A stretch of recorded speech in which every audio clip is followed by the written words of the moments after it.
Kisah yang akan Anda dengar diangkat dari catatan sebuah peristiwa kelam nyata yang teramat seram dan menakutkan. Video ini tidak disarankan untuk mereka yang berhati lemah. Ini hanya untuk Anda yang mengaku pemberani dan memiliki mental sekuat baja. Dilarang keras menonton video ini sendirian.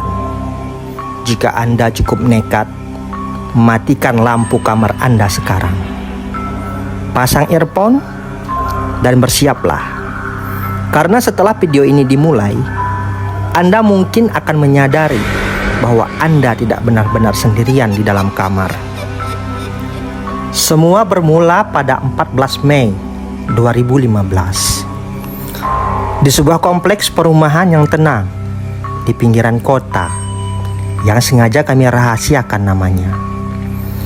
Sepasang suami istri bernama Erwin dan istrinya sedang merayakan momen paling membahagiakan dalam hidup mereka.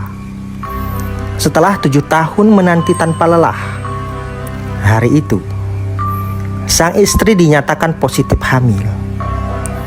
Tangis haru dan pelukan hangat memenuhi ruang tengah rumah mereka malam itu. Namun, kebahagiaan itu hanya bertahan tepat 23 hari. Pada tanggal 6 Juni 2015, petaka itu datang. Jarum jam menunjukkan pukul 22.15 ketika suara benturan keras terdengar dari dalam kamar mandi. Sang istri terpeleset di atas lantai yang basah. Tragedi malam itu begitu memilukan. Sang istri mengalami pendarahan hebat akibat keguguran.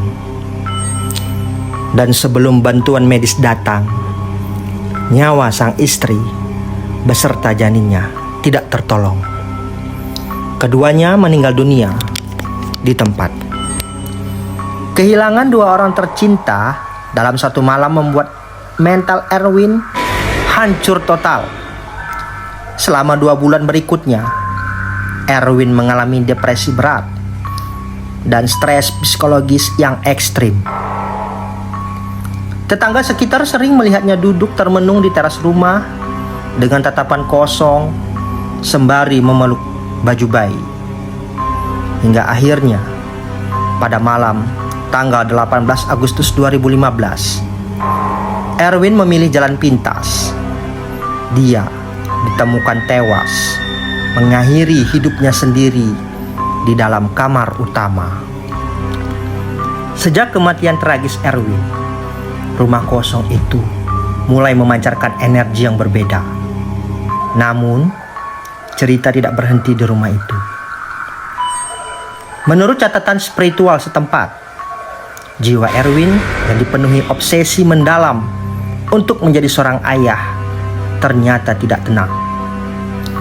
Sosoknya berubah menjadi entitas gaib yang gentayangan. Uniknya, dari sekian banyak kesaksian, hantu ini memiliki pola yang sangat spesifik. Dia hanya mendatangi anak-anak balita yang kesepian dengan batasan usia maksimal 3 tahun. Di luar usia itu, sosoknya tidak akan pernah terlihat. Lompat ke tahun 2019. Di sebuah rumah yang terletak beberapa blok dari lokasi kejadian lama. Rumah itu dihuni oleh sepasang suami istri yang sedang berada di ambang perceraian karena sama-sama gila kerja dan egois. Mereka menelantarkan anak kandung mereka yang baru berusia 2 tahun. Anak kecil itu sering dibiarkan menangis sendirian di dalam kamarnya yang gelap. Kondisi inilah yang mengundang kedatangan hantu Erwin. Sejak Oktober 2019, sang ibu mulai menyadari keanehan. Setiap jam 2 dini hari, dia kerap terbangun karena mendengar suara anaknya tertawa cekikikan dan berbicara sendiri di dalam kamar. Saat diintip, tidak ada siapa-siapa. Namun, Bagi sang anak yang masih polos, dia merasa sedang ditemani dan bermain bersama sosok ayah baru yang sangat menyayanginya. Sesuatu yang tidak pernah dia dapatkan dari orang tua kandungnya. Lama-kelamaan, kasih sayang hantu ini berubah menjadi proteksi yang agresif dan berbahaya. Puncaknya terjadi pada Desember 2019. Sore itu, sang anak menangis karena ingin diperhatikan. Namun sang ibu yang sedang stres karena pekerjaan justru membentak dan menepis tangan anaknya dengan kasar. Di saat itulah, saksi tak kasat mata, hantu Erwin meradang di sudut kamar. Amarahnya meledak melihat anak yang dia jaga disakiti.